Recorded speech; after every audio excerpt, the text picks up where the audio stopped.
Shapar Dholra road પર પતિએ પત્નીનું અપહરણ કરી હત્યાનો મામલો. શાપર પોલીસની સમયસર કાર્યવાહીથી સ્ત્રીનો જીવ બચ્યો.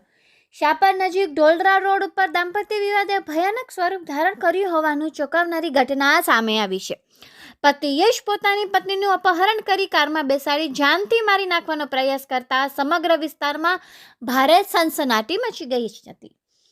પ્રાપ્ત માહિતી મુજબ પીડિત સ્ત્રી ઢોલરા રોડ ઉપર પગપાળા જઈ રહી હતી. તે દરમિયાન આશરે 10 મિનિટ સુધી રોડ ઉપર કોઈ અવરજવર નહોતી. એ જ સમયે શાપર ગામ તરફથી એક ગ્રે કલરની ક્રેટા અત્યંત ઝડપથી આવી રહી હતી.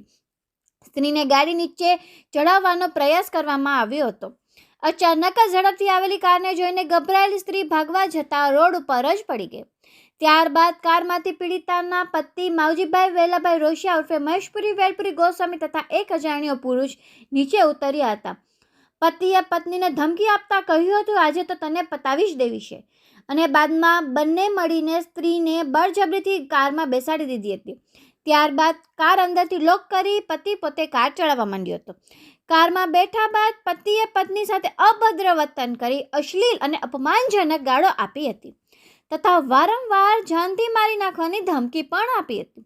વિવિધ સ્થળોએ કાર ફેરવ્યા બાદ એક સ્થળે ચાલતી કારમાં પતિએ પોતાની પાસે રહેલી છરી વડે પત્ની પર હુમલો કર્યો હતો. છરીનો ઘા સ્ત્રીના જમણા પગના સાચળ ભાગમાં લાગતા ભારે પ્રમાણમાં લોહી વહેવા લાગ્યું હતું. ઘણું લોહી વહેવા છતાં પીડિત સ્ત્રીએ જોરદાર રાડારાડી શરૂ કરી હતી. ત્યારબાદ આરોપી પતિ ફરી કાર ચલાવવા લાગ્યો હતો. વધુ લોહી વહેતા અંતે તેણે કાર ઊભી રાખી હતી. આ દરમિયાન શાપર પોલીસ ઘટના સ્થળે પહોંચી ગઈ હતી અને તાત્કાલિક કાર્યવાહી કરી આરોપી પતિને ઝડપી લીધો હતો તથા પીડિત સ્ત્રીને મુક્ત કરાવી હતી.